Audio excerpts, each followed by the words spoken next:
Togo Info, le Togo à votre portée.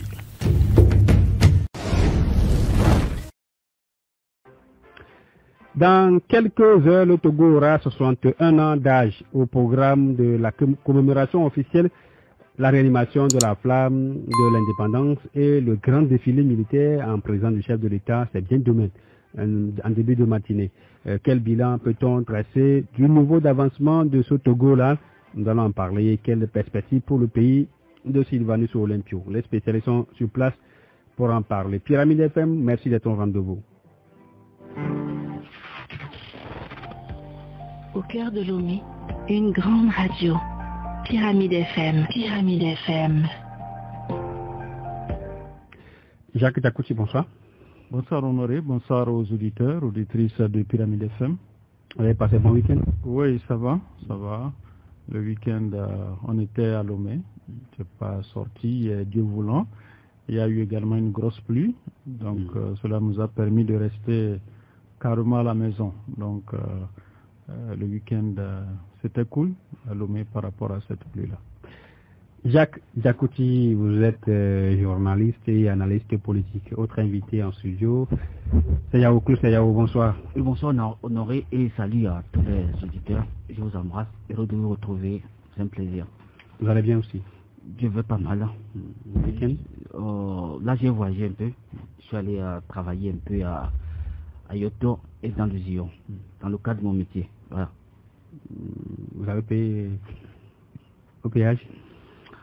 Non, on est allé oui, bien sûr, on est allé en véhicule, on a pris le véhicule et puis on a payé 500 aller, 500 retour. Heureusement que pour Talugo, c'est pas encore opérationnel.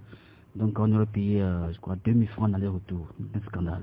Beaucoup pour contribuer à l'entretien de route. Mais quelle contribution à quel entretien? Mais c'est du vol. Nous sommes à l'interne, nous sommes au Togo, hein, et nous connaissons nos limites. On ne peut pas faire payer à une voiture qui passe 500 francs alors qu'on a également multiplié les payages. Ça veut dire que les taxes maintenant, les impôts sont maintenant partout. Nous payons beaucoup d'impôts directs et indirects déjà. La TVA, j'insiste là-dessus, elle est fixée à 18%. Et c'est-à-dire que 18% de nos revenus vont directement à la TVA. Vous prenez la facture de la société, 2% pour le taxe, il y a 20%. L'IRPP pour les fonctionnaires, il y a 2 ou 3%. Alors, il y a d'autres taxes supplémentaires. Le BIC, et d'autres taxes qui s'ajoutent. Mais nous sommes submergés d'impôts. Tu vois que lorsqu'on manque cette taxe au niveau des pays, c'est à cause un crime qui doit faire quand même sauter la République. Mais les gens ne disent rien. Nous sommes là.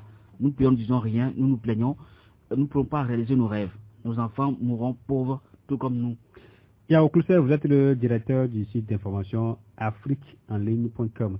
Autre directeur du site en mon studio, c'est Didier Assoba. Didier, bonsoir et bienvenue. Bonsoir Noé, bonsoir aux auditeurs de Pyramide FM et salut à tous ceux qui nous suivent de près comme de loin. Vous avez aussi passé un bon week-end? Oui, plus ou moins, oui. Un peu diminué physiquement avec par le temps qui court. Mais j'ai récupéré un peu jusqu'à ce matin et je pense que ça va, à part ce qui ne va pas naturellement dans le pays. Comme Yao Koussel le décrivait. Vous avez payé aussi le péage et vous voulez revenir sur ça? Non, je suis pas sorti de Lomé, mais pour payer les taxes, les multiples taxes au pays, il suffit pas seulement de sortir de Lomé. Mais vous êtes dans votre chambre, vous envoyez les enfants ou madame acheter chez le boutiquier, vous avez déjà payé les taxes. Et surtout quand on vous dit que le maïs, c'est ça, personne ne le dit, mais c'est une réalité, que le maïs a pris une tangente actuellement. Ah bon, c'est combien? C'est entre 650 et 700, ça dépend des zones, 750 certaines fois. Alors qu'il y a quelques mois, quelques semaines en arrière, c'est 500 francs le bol. Donc aujourd'hui, c'est à 650 parce qu'on a augmenté le péage, parce qu'on a augmenté un certain nombre de... On faisait ces analyses dans ce studio. Aujourd'hui, le maïs, le bol de maïs à Lomé est autour de 700 francs. Donc 650 ou 700 ou 750 selon les zones. Et donc, à partir de ce moment-là, si vous êtes une famille où vous devez acheter beaucoup de bols, vous imaginez, le sac est passé de 20 quelques mille, de 22 000, est parti à 30 quelques mille, 32 ou 33 000 actuellement. Et donc, c'est des réalités que nous vivons, c'est des choses que vous subissez Dans les quartiers, si on n'en parle pas, personne ne dira rien. Mais actuellement, c'est le remous à Lomé, tout le monde en parle. Les gens se demandent, mais qu'est-ce que vous dites de cette situation? Qu'il y a devant l'époque et il y a devant le maïs ne dépassait jamais 500 ou bon, ou je ne sais pas. Mais c'est une réalité. Donc, il ne suffit pas forcément d'aller payer au péage, mais on paie tellement de choses qui sont liées soit au péage, soit à d'autres taxes qui sont ajoutées dernièrement. C'est aussi, ça fait partie du bilan de l'indépendance du Togo, on va en parler tout à l'heure. Le pays est en train de grandir, peut-être aussi avec les taxes. Didier Afegba, vous êtes le directeur du site d'information togobreakingnews.info. Et le dernier, qui est en studio, notre directeur, c'est Issifou Kenano. Issifou, bonsoir et bienvenue. Bonsoir Honoré, bonsoir à tous ceux qui nous écoutent, bonsoir aux confrères en studio. Merci pour la diligence. Ouais, écoute, l'indépendance oblige. Ouais, l'indépendance oblige vraiment. Et puis il y a longtemps que j'ai fait faux bon, donc je me rattrape aujourd'hui. C'est vrai que ces derniers temps-ci, cela n'a pas été du tout facile, mais je pense que à un moment ou à un autre, il faut venir prêter sa voix aussi pour la noble tâche qui est la nôtre de pouvoir éclairer la lanterne de ceux et celles qui en ont besoin. Ici, il faut que vous avez passé mon week-end aussi. Sinon, mon week-end, il a été bien rempli. Ah ouais, bien rempli. Moi, je vais toujours bien. Surtout avec la période que nous traversons. Bien concentré. Jamais la pluie. Bien concentré, en phase avec Allah. Et je pense qu'on ne peut qu'avoir de l'espoir et de l'espérance en ce que demain sera meilleur malgré tout. Ici, il faut que vous êtes le directeur de la publication de l'Estrade. 61 ans du Togo, c'est demain. Mais les festivités s'annoncent déjà dans la plupart des quartiers. Les maires sont à pied d'œuvre. Vous allez le sentir, bien évidemment, dans chacun des quartiers où vous habitez ou dans chacune des communes que vous habitez. Jacques, vous l'avez senti chez vous? Qu'est-ce que votre maire a fait? Vous allez un peu partout les drapelés qu'on voit, sur les artères et puis les ronds-points. C'est vrai on parle de l'indépendance, mais vous savez, depuis un certain temps au Togo, on ne sent plus tellement la fête. C'est-à-dire que les gens sont indifférents par rapport au programme établi par le gouvernement. Les gens font comme s'il n'y avait rien dans le pays.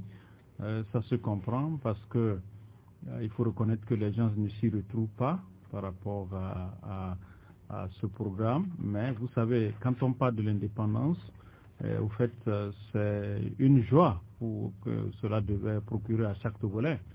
Parce que commémorer cette fête, c'est la commémoration effectivement de la liberté du pays. Donc cela devait être une fierté pour nous tous. Mais nous constatons que certains sont en fête, d'autres sont à la maison. Bon, Dieu merci que cette fois-ci la plage est fermée, sinon d'aucuns seront également vers la plage en train de fêter. Mais je crois qu'il faudrait que Togolais que nous sommes, nous puissions nous retrouver devant effectivement l'histoire par rapport à ce que cette fête représente. Quand vous allez au Ghana, quand on vous parle de l'indépendance, c'est tout le pays qui est en branle. Tout le pays est en branle, les gens sont contents de pouvoir commémorer cette fête. Mais il faut reconnaître qu'au Togo, le problème qui nous divise, au fait, c'est l'histoire qui nous divise, au fait. Et il est important que les historiens togolais puissent rétablir la vérité par rapport à certaines époques et à certaines périodes, par rapport aux événements que le Togo a vécu, les événements effectivement que le Togo a connus. Quand vous prenez même l'histoire, quand vous prenez les cours qui sont dispensés même au niveau des écoles, parlant même de nos enfants, vous allez reconnaître qu'il y a beaucoup de problèmes au sujet de certains cours qui sont dispensés à l'école. C'est parce que on a grandi, et puis on a avancé, on a vu que les cours qu'on dispensait, c'était effectivement des cours erronés. C'était souvent des mensonges, où on vous dit qu'il y a un peuple qui est descendu du ciel directement. Et on vous dit également qu'un mur a été construit à Gokoli, et c'est le sang humain qui a été récupéré, et que c'est ce sang humain qui a servi à construire effectivement ce mur. C'est pour dire que il y a beaucoup de mythes autour effectivement de l'histoire. Il faudrait que les historiens puissent rétablir effectivement la vérité. Et quand vous prenez même l'indépendance du Togo, c'est quelqu'un qui a été assassiné, un président qui a été assassiné un président qui était au pouvoir. Bon, d'aucuns disent que c'est tel qui l'a assassiné, l'autre disent que ce n'est pas l'autre, et finalement, on ne se retrouve pas. Donc il faudrait que les historiens nous rétablissent effectivement la vérité par rapport à l'histoire du Togo. Et au Closet, vous sentez aussi la fête dans le quartier? C'est Birakato et consort? Sentir au niveau des populations, les gens vont normalement.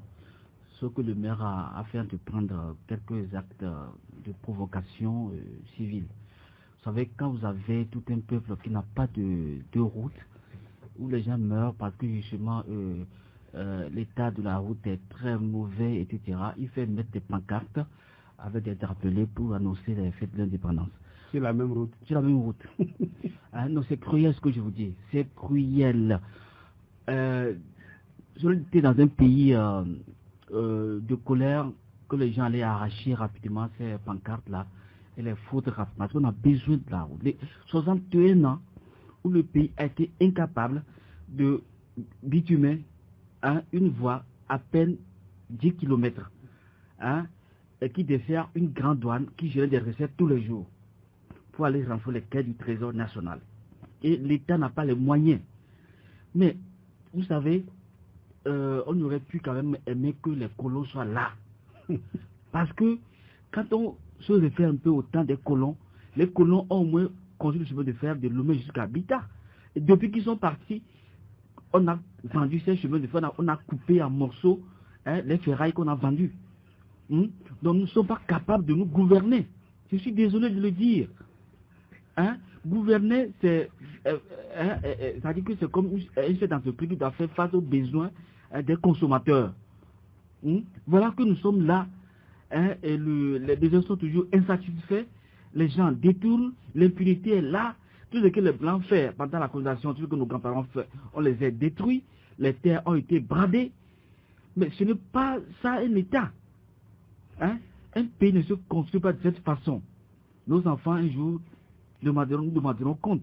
Comme nous demandons aussi compte à ceux qui ont assassiné un chef d'État en exercice en 1963 et ont ruiné le pays au fin de le mettre à cet état aujourd'hui.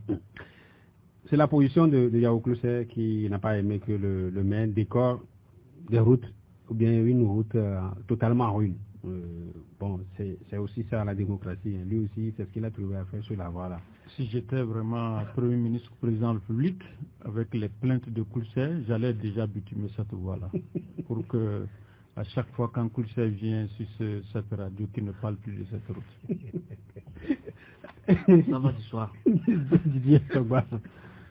Les maires ont également fait parler d'eux dans le quartier.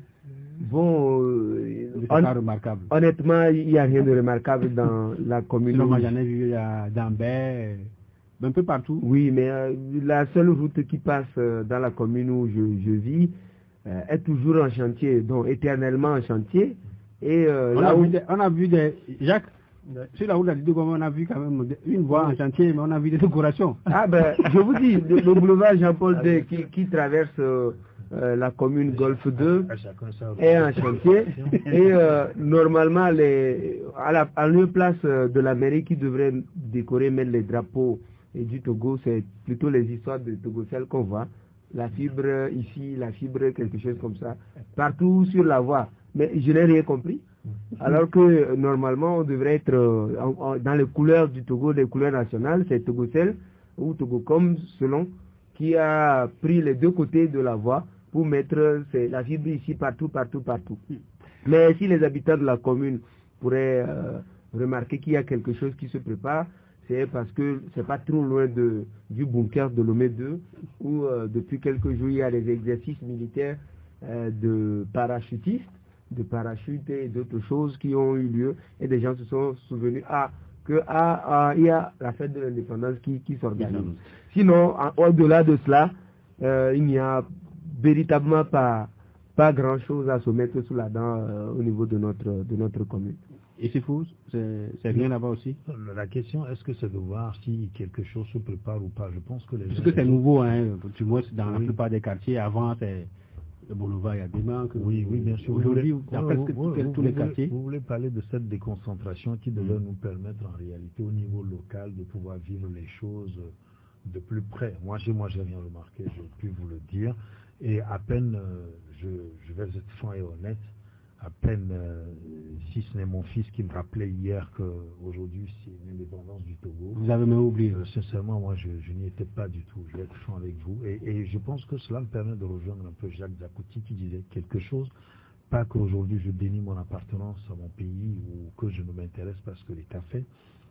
Mais vous voyez, les choses sont telles que les préoccupations ne sont pas les mêmes et orientées vers les mêmes objectifs et les mêmes centres d'intérêt. Et Didier Assogba a souligné quelque chose tout à l'heure. Ça passe presque inaperçu, personne ne dit rien. Les prix donc des céréales qui sont en train de grimper, les denrées de première nécessité qui sont en train de grimper, nous sommes censés être dans une crise et c'est en ce moment que les taxes, c'est-à-dire que naissent, se créent, alors que les mesures d'accompagnement qui ont été annoncées au départ, c'est vrai, n'ont pas fait suite dans le temps, mais là on fait face plutôt à une nouvelle, c'est-à-dire que structure, je ne sais pas, c'est-à-dire que c'est comment on appelle ça, c'est une austérité qui ne dit pas son nom, dans laquelle on est engagé et on ne sait même pas pour combien de temps. Et personne ne vous dit rien en fait. Et vous n'avez personne à qui aujourd'hui vous pouvez poser des questions pour avoir des réponses.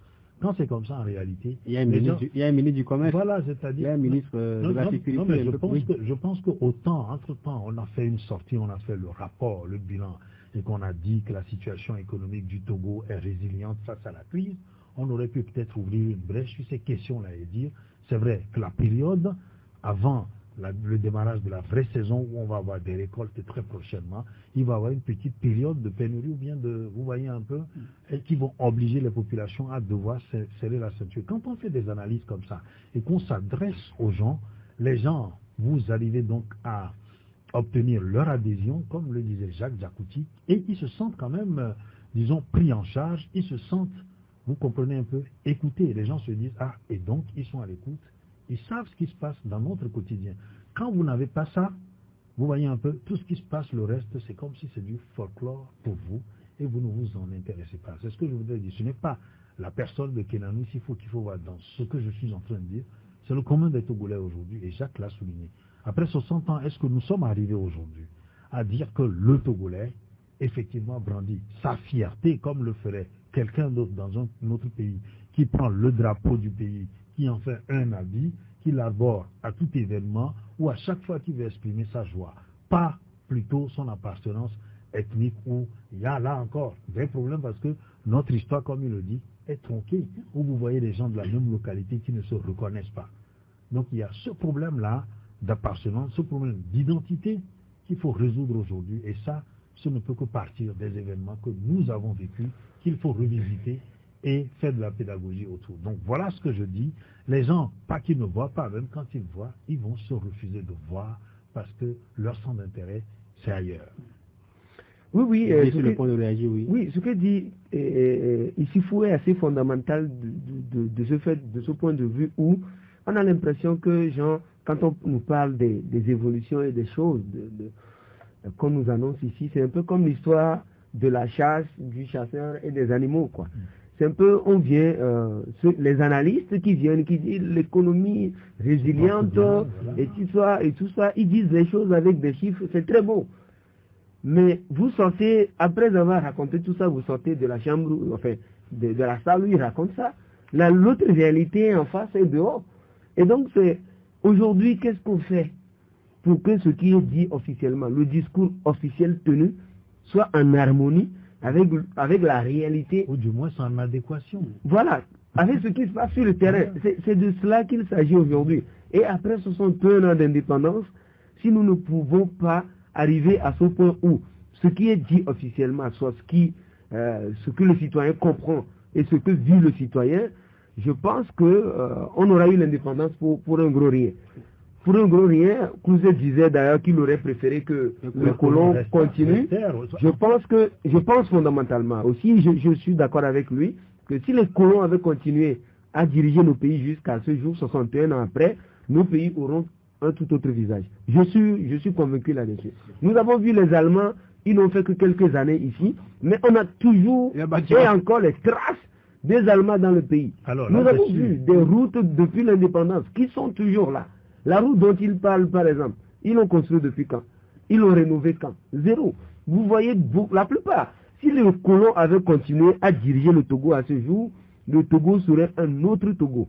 Mais comme on a eu l'indépendance, je dis, venons-nous à terre, remettons-nous d'accord et reposons les bases sur un certain nombre de points. Jacques évoquait l'histoire et on évoque la gestion. On pourra, à partir de ce moment-là, s'entendre sur le minimum et relancer ce que nous voulons pour nos pays. Alors là-dessus, le bilan proprement dit. Oui, mais on est dans le bilan. On est dans le bilan. Ce que l'autre disait tout à l'heure. Oui.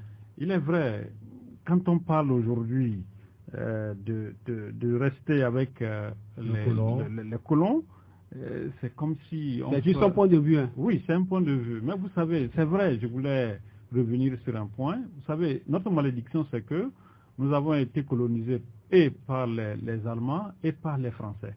Et c'est le même sort aujourd'hui quand vous prenez le Cameroun. Le Cameroun a eu également ce sort d'être colonisé par les Français et les Allemands.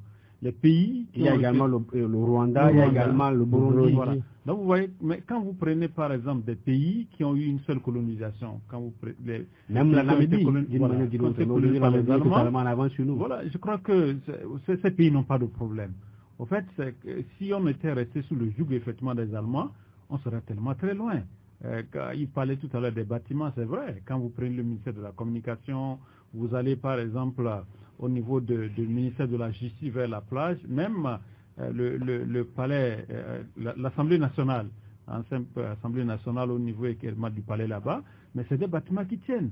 C'est des bâtiments qui tiennent aujourd'hui. Il suffit seulement que l'État mette les moyens pour rénover ces bâtiments, on n'aura pas du tout de soucis. Donc je crois que c'est la malédiction d'être colonisé et par les Allemands et par les Français. Si on était resté dans le sillage des Allemands, je vous dis qu'on serait effectivement très loin par rapport à notre développement. L'histoire ne sera jamais réglée. Alors, un bémol. La remise en cause de notre indépendance n'est pas tant soit en fait l'explication de ce que nous vivons comme problème et comme malédiction, mais à se poser la question plutôt de savoir si les gens ont vraiment accepté nous lâcher. Est-ce que les gens ont accepté nous donner l'indépendance? Vous dites que vous voulez l'indépendance, prenez-la. Mais le Togo n'est pas le seul. D'autres sont indépendants, ils sont en avant, ils sont en train de quand vous voyez faire leur développement. Attention, et là, c'est ça le bémol. Parce que le plus souvent, nous avons tendance, comparaison n'est pas raison. Vous savez, chaque pays a son histoire. Je pense que revenons à un élément fondamental qui est de notre propre histoire telle qu'elle a été tronquée. Et je pense que quand Jacques touchait ce problème du doigt, nous sommes combien d'intenus sur cette petite portion de territoire. C'est quelque chose que nous sommes en train de vouloir, nous sommes dans le déni de ce problème, d'accord, de tribalisme, d'ethnocentrisme. Il y a Djeli Tama qui est revenu là-dessus la dernière fois. Moi, j'ai bien aimé l'analyse qu'il a faite. Nous ne sommes pas encore prêts de nous accepter. Et ça, vous savez, le diviser pour régner, même si quelqu'un l'a institué, mais ça favorise certaines personnes. Et nous-mêmes, nous l'avons entretenu. À un moment donné, c'est que si l'histoire avait été rétablie à un moment donné et que les gens avaient accepté, disons, les gens avaient accepté de se mettre ensemble, on aurait peut-être connaître un déclic à un moment donné. Ça, c'est l'un des aspects.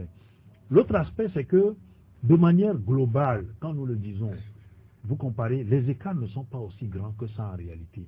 Mais c'est que, comme je le dis, c'est des microcosmes. Le Togo va avoir ces problèmes qui vont s'exprimer avec une certaine, disons, complexité, d'accord, peut-être instituée par certains, parce que ça les arrange, et c'est eux aujourd'hui, d'accord, qui peut-être, en, disons, comme une main noire, continuent d'entretenir le climat, et c'est comme ça, ça va continuer jusqu'à un moment donné. Nous allons jeter un coup d'œil sur le programme officiel de ce 68e anniversaire de l'indépendance du Togo, la réanimation de la flamme de l'indépendance. Ça va être fait ce soir, et juste après, demain, vous savez, après les parenthèses de l'année dernière, cette année, il y aura le grand défilé militaire qui se déroulera en présence du chef de l'État et des membres du gouvernement, c'est bien demain. Mais dans le respect des mesures barrières. Est-ce que c'est possible de défiler dans le respect des mesures barrières? Peut-être les dispositions, on verra demain. C'est là encore une autre preuve pour le gouvernement et pour notre État, parce que Didier Soba le disait tout à l'heure, entre donc le discours qui est servi et les réalités du terrain, c'est de pouvoir faire une certaine adéquation. Donc je pense que je fais confiance à l'État que demain, si on arrive à faire respecter les mesures barrières, je ne crois pas que les pasteurs, les imams se plaindraient. Il y a au plus défilé militaire, c'est possible?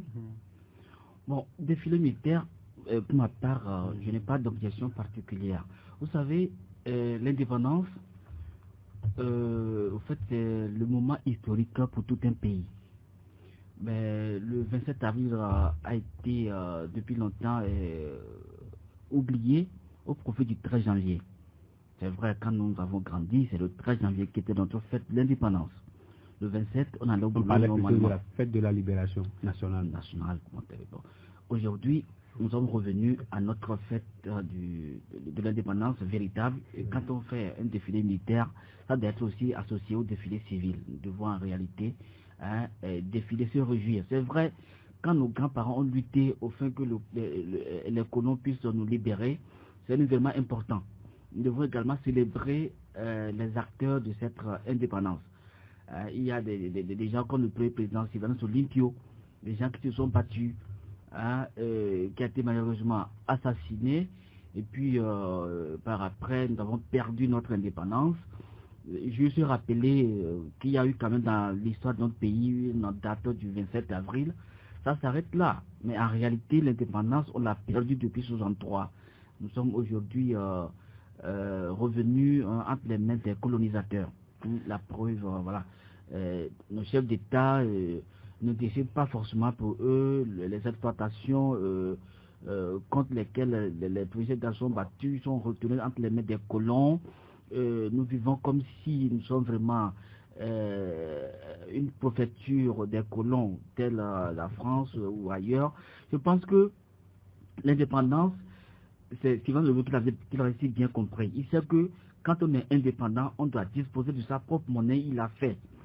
On doit quand même prendre des décisions. C'est-à-dire que lorsqu'on est chef d'État, on doit pouvoir traiter d'égal à égal avec les autres États. Et à l'époque, le président Sylvanus Olympio tissait des relations avec les pays qui lui semblaient bons dans la gestion de son pays. Donc il se dissociait de qui veut et avançait. Il a même fait la dette qu'on devait à la France.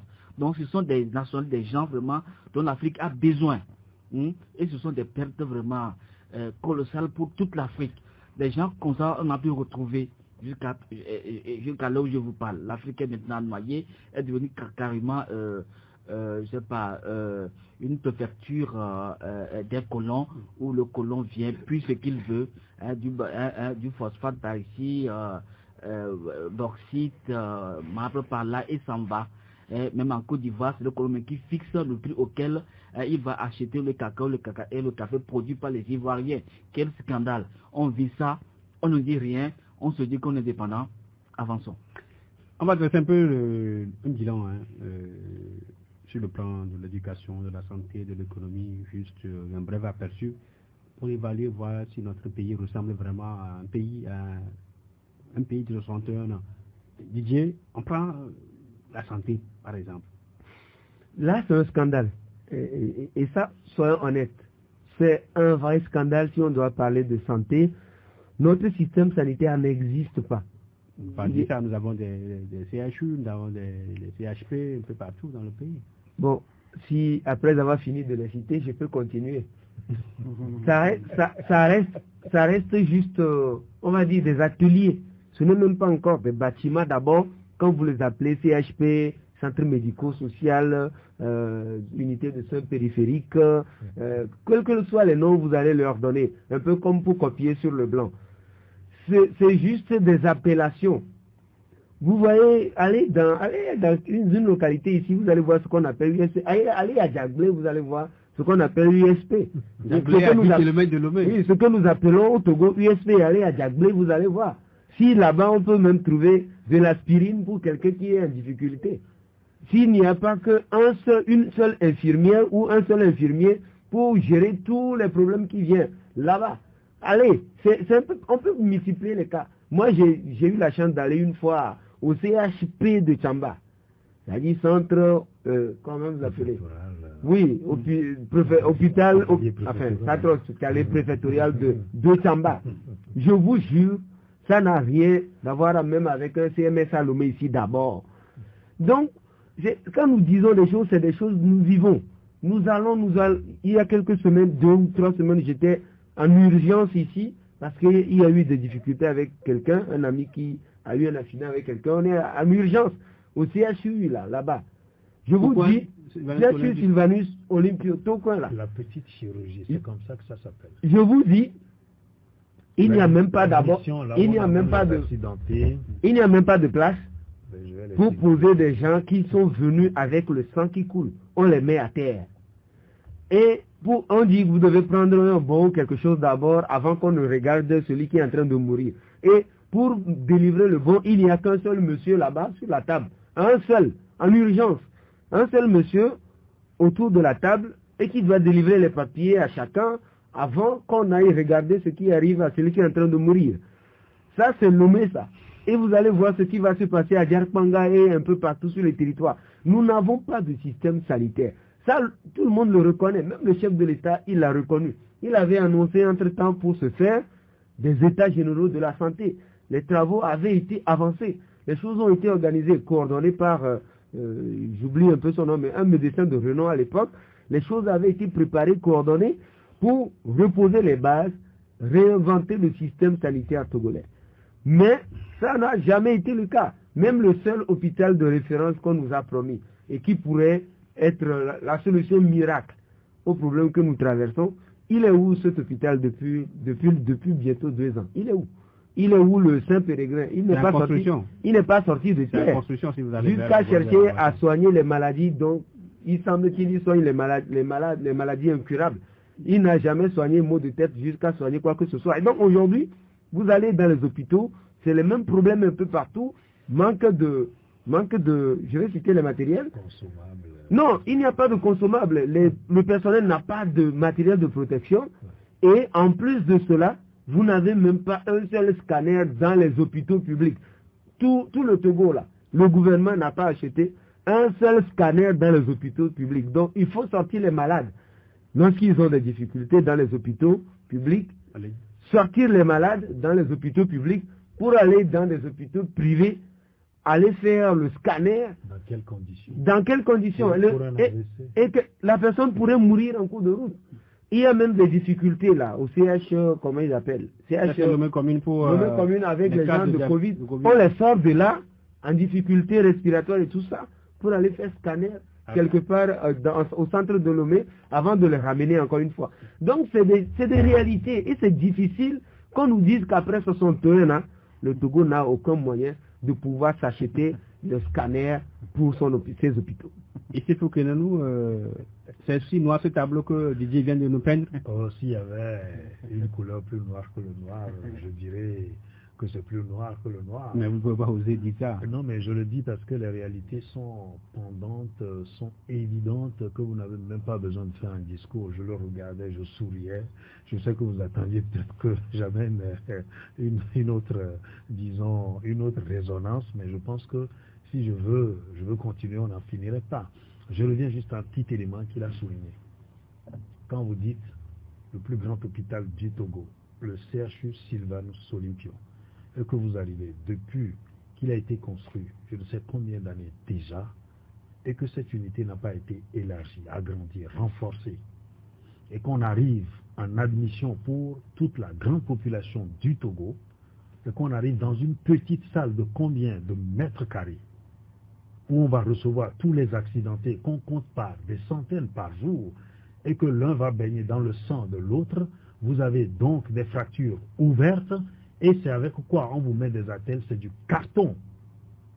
Moi, je suis allé filmer ça, j'ai vécu ça. Pendant longtemps, vous le savez, j'ai animé une émission santé, j'ai travaillé dans le système, je connais nos problèmes. C'est ça la triste réalité. Peut-être que les gens sont dans le déni, les gens ne veulent pas le reconnaître, mais notre devoir aussi, c'est ça, c'est de dire ce qui se passe. Allez-y à la maternité du même centre hospitalier. Allez-y voir les lits sur lesquels nos mamans, nos soeurs, nos tantes vont accoucher. Est-ce que c'est récent? Vous avez fait un tour maintenant d'actualité? Si vous voulez, on va y aller. Il n'y a pas encore 2 semaines, j'ai reçu le docteur Gilbert Tchorignanou dans une émission lors de la journée mondiale de la santé. Nous en avons encore fait le tour. Il a évoqué ces problèmes. J'étais celui-là qui avait une autre voix qui disait, et effectivement il a reconnu, même si la volonté est là et comprend de bonnes intentions, la petite marge, le petit pas que l'on doit faire, l'on n'arrive pas à le faire. Qu'est-ce qui se passe? C'est le gros point d'interrogation. Combien l'on n'a pas investi à un moment donné avec un projet que vous connaissez, que je ne vais pas évoquer. Les lits, les véhicules qu'on avait achetés sont où? Ils sont revendus au CHU Sylvanus Olympio. Non, mais c'est du matériel qui finalement n'a pas eu de vie. Le projet BIDC. Oui. Écoutez, on était censé avoir un scanner au CHU Sylvanus Olympio. Il le dit, vous ne pouvez pas faire un scanner au CHU Sylvanus Olympio. Ni au CHU Campus, nulle part. Mais vous trouvez que c'est normal pour un pays après 61 ans et tout ce que l'on est censé, c'est-à-dire que nous vanter comme une économie qui se porte bien, qu'on nous dise qu'il y a eu des réformes, le Togo est classé tel, et puis bon, mais vous avez quand même un compérant qui arrive, un investisseur qui vient, qui se promène, voilà ce qu'il découvre. C'est la triste réalité et je n'ai pas compris pourquoi depuis toutes ces années, le CHU Sylvanus Olympio est ainsi. Il n'est pas le seul, il y a d'autres. On arrive, mais je pense que c'est la référence, c'est le premier centre quand même. C'est le premier centre hospitalier où en réalité, au cœur de la ville de Lomé, qui devait pouvoir aider les gens, je dis les urgences. Quand on dit urgence, vous savez ce que c'est, vous arrivez. Il a évoqué le personnel, mais on n'en a plus, je suis désolé. Faites le tour la nuit, vous avez un problème la nuit. Vous amenez un parent, vous allez voir les gens qui vont vous recevoir, qui vont vous accueillir. Ils sont qui? Non mais vous allez, et puis vous allez voir. Nous n'avons plus de personnel soignant. Il n'y en a plus. Monsieur Adontu, il n'y en a plus. Oui, et ça, vous avez parlé de la santé et de l'éducation. Quand vous allez sur le plan de l'éducation, c'est vrai qu'à un moment donné, il y a eu des rencontres. On a essayé de revoir la situation des enseignants. Mais dans quelle configuration, dans quel schéma nous sommes? Les écoles qui naissent partout, qui pullulent partout aujourd'hui, vous voyez, c'est quelle académie? Vous voyez, c'est quel, en fait, système éducatif nous avons? Quelle est la pédagogie que nous avons dans nos écoles? Chacun crée son école, il fait ce qu'il veut. Jacques, dans le budget de cette année, on a annoncé quand même beaucoup de milliards pour la santé. Donc ça veut dire qu'il y a espoir que cette année, ça puisse s'améliorer. En fait, vous savez, quand on évoque le problème de la santé au Togo, et quand on fait des analyses, certains ne sont pas d'accord par rapport aux analyses, mais il faut descendre au niveau de ces hôpitaux-là. C'est là que vous allez comprendre la réalité. Vous avez vécu ces réalités? Justement, quand vous avez un parent qui a un problème, on veut lui faire par exemple un scanner maintenant.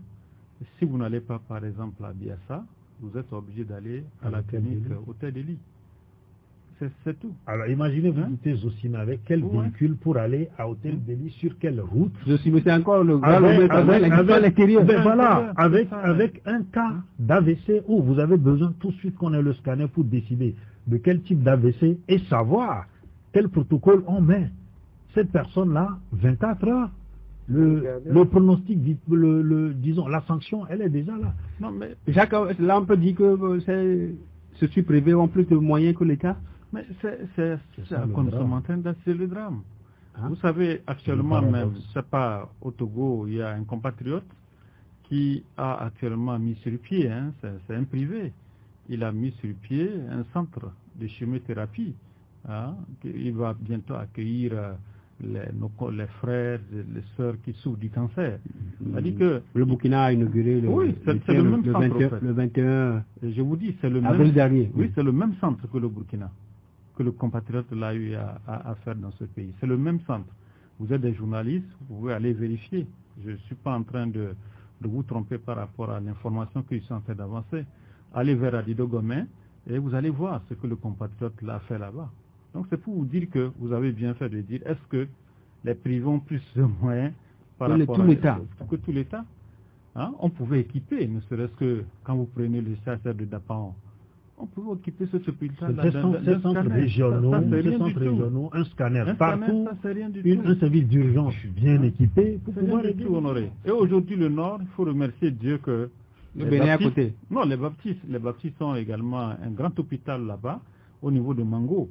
Et c'est ça qui sauve la plupart de nos compatriotes qui sont au nord. Mais il faut avoir aussi les moyens pour aller dans les centres privés. Justement, c'est ce que j'ai dit. Aujourd'hui, mais vous savez, au nord, quand les gens sont malades, ils n'ont pas les moyens. Ils attrapent quand même une pintade ou une poule, ils vendent, ou bien une chèvre pour aller à l'hôpital. C'est pas la même chez les autres. Et puis quand il parle de Non, baptisme, je pense qu'il y a au moins quand même les œuvres humanitaires, ça en fait partie, et donc on peut encore comprendre. Mais ici à Lomé, vous pouvez payer les soins à l'IASA, vous ne pouvez pas. Moyen à l'hôtel Béli. Moi, je crois que sincèrement, Honoré, vous avez bien fait d'évoquer ce sujet. Il faudrait que l'État puisse penser à cette situation. C'est vrai qu'ils ont parlé de l'hôpital qu'ils sont en train de construire vers Agoué, mais jusqu'à présent, on ne voit pas le bâtiment sortir de terre. Il y a un ministre qui avait dit non, que d'ici 6 mois, on inaugurait l'hôpital, mais jusqu'à présent, ça fait presque combien d'années on n'inaugure pas l'hôpital. Donc je crois qu'il faudrait aujourd'hui, c'est vrai que l'État a prévu un budget, mais il faut que ce budget-là, qu'on puisse voir dans le concret. 4 mois après. 4 mois après, on ne voit rien. Bon, il faut ajouter rapidement un mot, il faut ajouter rapidement un mot, un autre phénomène également, toujours avec la santé actuellement, et ça on ne le dit pas non plus.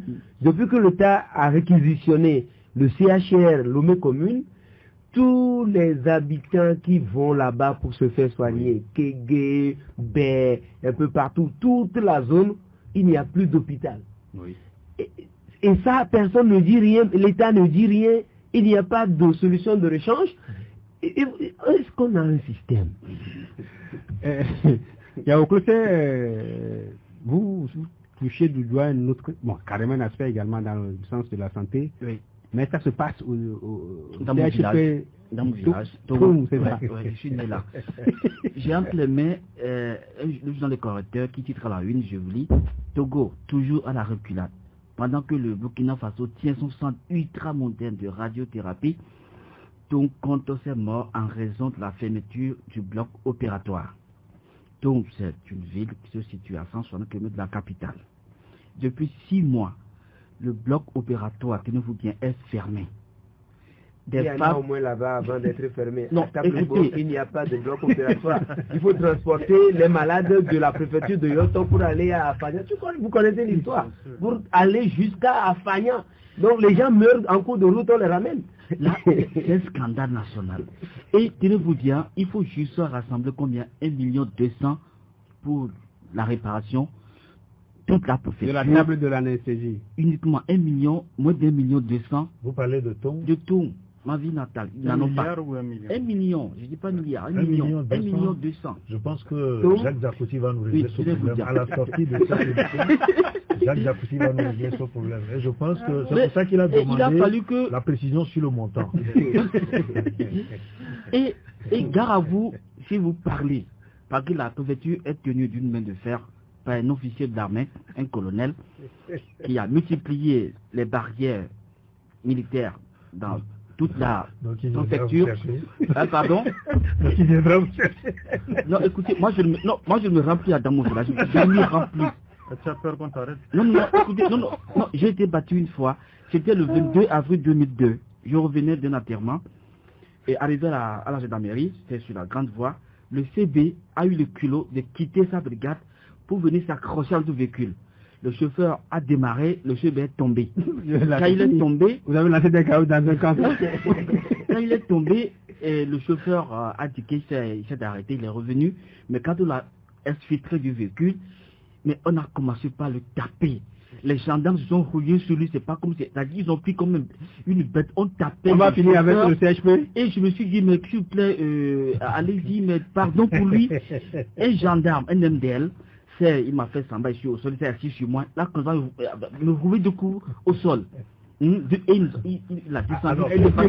Qu'est-ce qu'il faut faire aujourd'hui pour le CHP? Mais je pense qu'il faut absolument... Il y a un SOS qui a circulé.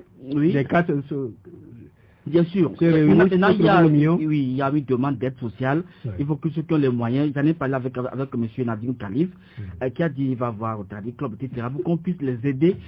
Je suis trop sûr qu'on alloue chaque année des fonds pour l'hôpital. Il faut dilapider. Le ministre ne pourrait même pas être au courant de cette affaire. Donc, ma vie natale, je vous en prie. Non, là c'est l'enfer. Mais pourquoi ça fait tout? Ça fait tout parce que normalement ça ne doit pas être le cas. C'est une ville où un petit corps habillé, soit de deuxième classe, arrive, il devient un président là-bas. J'ai un cousin qui a été battu, attaché, j'ai même écrit la figurante, attaché sur une moto, conduit de Tado jusqu'à la prison de Notien. Alors, pour des affaires. Maintenant que le bloc est fermé, qu'est-ce qui se passe? Mais c'est que les gens meurent, les femmes meurent tous les jours. Soit en cours de transfèrement, il y en a qui meurent. Alors, et puis voilà, bon, voilà. Là, c'est une vaste préfecture. Il y a Salibé, il y a Plémé, il y a tous des cantons réunis.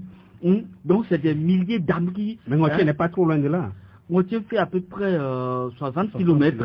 Voilà, Notier aussi se fâche. Voilà, c'est parce qu'on a loué les mêmes fonds à tout. Et vous l'avez accusé chez vous. Voilà, qui n'a pas su l'utiliser et vient maintenant encombrer. Moitié se fâche et laisse mourir nos femmes. Pourquoi voulez-vous? Mais il y a le député qui est là. Mais ils foutent pratiquement rien. Ils savent que mettre la pression sur les populations. C'est un milieu où la peur sévit. Moi, je n'y rentre plus, mais ma pied là de s'écrouler, j'ai pas envie de réparer. Il faut retourner. Peut-être que c'est votre absence. Non. Écoutez, c'est parce que dans ce milieu, il y a trop de dictature dans dictature là-bas.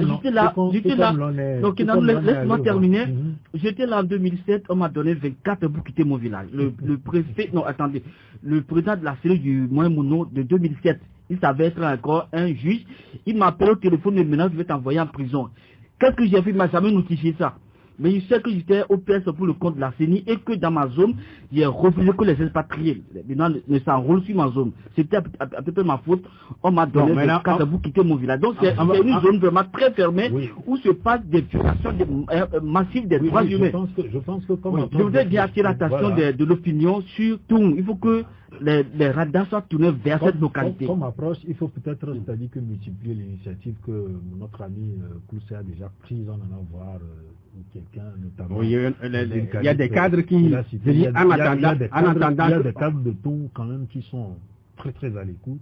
Je pense que quand je disais Jack Diakouti tout à l'heure, il faut se rapprocher de Jack Diakouti, qui va lui ouvrir certaines portes également et qui va l'aider à voir ces gens. Et je sais que ces gens-là, notamment ceux que je connais, et la magnanimité dont, c'est-à-dire que je peux leur reconnaître, je ne suis pas sûr que s'ils sont au courant, ils peuvent être aussi insensibles et mieux, je ne crois pas. Mais je pense qu'ils devraient encore faire plus de démarches et s'il faille l'aider, nous pouvons l'aider. Parce que ce que tout vit aujourd'hui, Bafilo le vit depuis des années, peut-être que les gens ne parlent pas. Donc je pense que c'est ça le problème que nous sommes en train d'évoquer. Et quand Honoré Adon-Tu parle de bilan, j'allais lui demander, est-ce qu'il est sûr qu'on peut faire le bilan de nos 60 ans? Il n'y a rien à voir. Je suis désolé.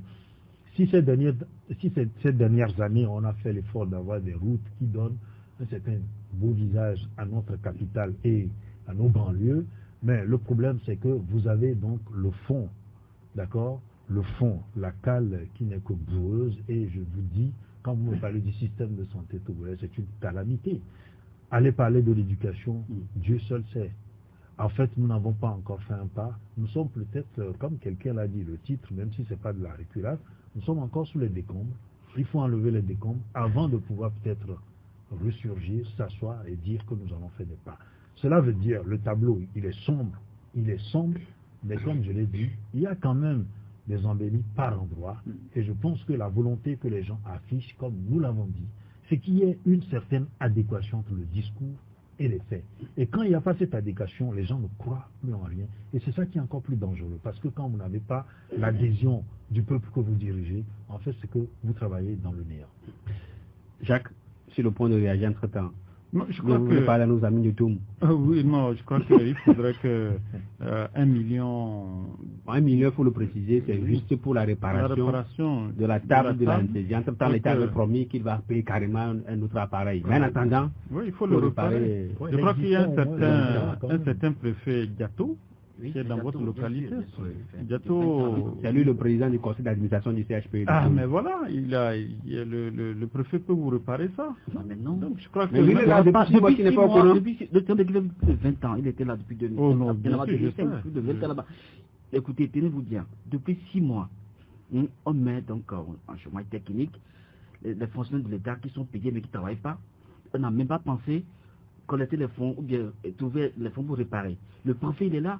les taxes directes et indirectes qui sont perçues dans la localité. Le COGES dit quoi finalement? Parce que c'est qui est en comité de gestion quand même de nos structures sanitaires. Il faut maintenant ouvrir une enquête pour commencer par arrêter les gens qui détournent les deniers publics. C'est le moment. Lorsque nous l'argent qu'on a envoyé, l'argent passé. Nous sommes que des lanceurs d'alerte. Il est maintenant temps que dans une république normale, alors, le maire dit quoi? Mais écoutez, ils sont nouvellement élus.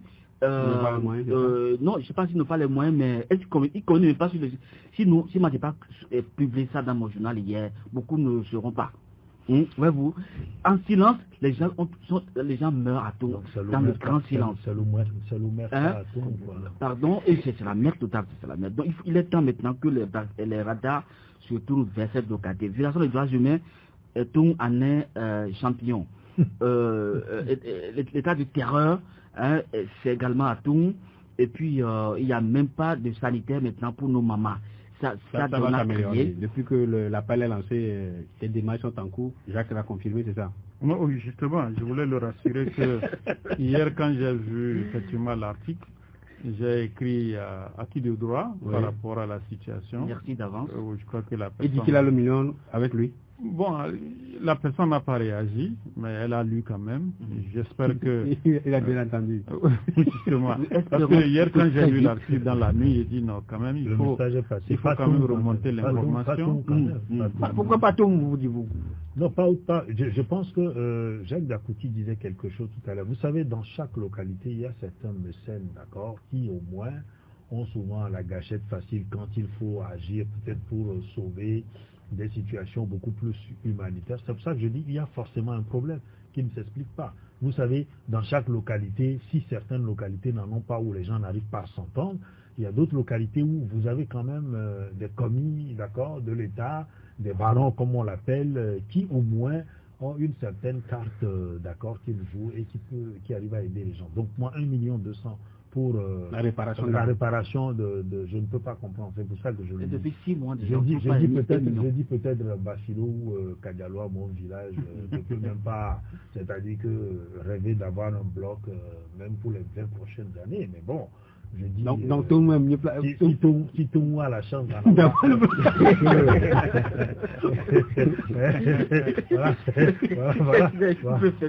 voilà. Vous savez, autant des Allemands qui vous doivent constater que moi je n'ai même pas de pied. Mais prions vivement que au moins le peu qu'on a, il faut que ce soit opérationnel. C'est ce que nous sommes en train de dire. Quand vous avez un scanner qui ne fonctionne pas dans les deux centres de référence de la capitale, allez-y savoir ce qui se passe à l'intérieur. Je pense quand même qu'on n'a pas encore commencé. Non, je pense qu'il faut, quand même une solidarité dans les localités. Oui. Personnellement, je sais que quand il y a ce genre de problème et que vous remontez certaines informations par rapport aux aînés, les aînés réagissent. Je voudrais que notre confrère Koulchev, peut-être souvent, enlève son manteau de... Il est défenseur des droits de l'homme. Voilà. Il dit qu'il a été menacé. Même s'il est menacé, c'est ça, localité avant, parce qu'il a dit tout à l'heure qu'il a une piole là-bas, il ne veut plus réparer. Et ça tombe à lambeau. Le jour où ses enfants vont lui demander où est la maison de notre Togolais. Non, mon cher Cloutier, en fait, ce que moi je voudrais dire, si tu permets, en fait, on est ensemble. Le truc, c'est quoi? C'est que parfois aussi dans la vie, il faut faire un compromis sur soi-même et se dire, bon, ben après tout, ce n'est pas moi, quoi. C'est derrière.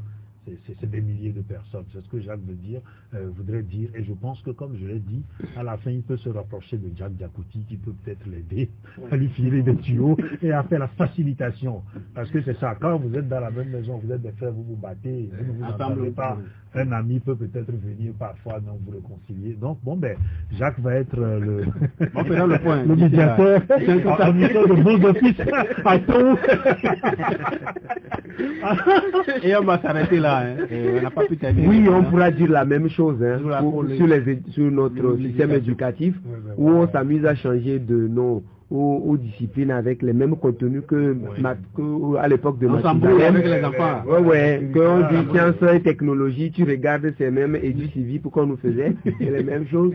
Donc tu vois les conditions dans lesquelles nos enfants, nos frères, nous étudions sous les arbres, sous les montagnes, nous étions partis pour la calamité, la meilleure réforme de l'éducation dans la sous-région. Donc il faut véritablement que de meilleures sur le plan économique, n'en parlons même pas. Donc du coup, On continuera le bilan. Le bilan est fait, quoi. On continuera. Là, on a parlé que de la santé. On reviendra sur l'éducation et l'économie en bonne et due forme. De toute façon, on s'arrête là. L'indépendance, c'est tous les jours. C'est tous les jours, oui. Et surtout pour le 27 avril, il faut y revenir. Jacques Dakoti, journaliste et analyste politique, ici Foukenano, directeur de la publication de l'Estrade. Didier Assoba, directeur du site d'information Togo Breaking News, et Yao Clousset, directeur du site africanligne.com. L'émission a été mise en œuvre par Bougakou. On va se retrouver le vendredi à partir de 16h. Bonne fête chez vous!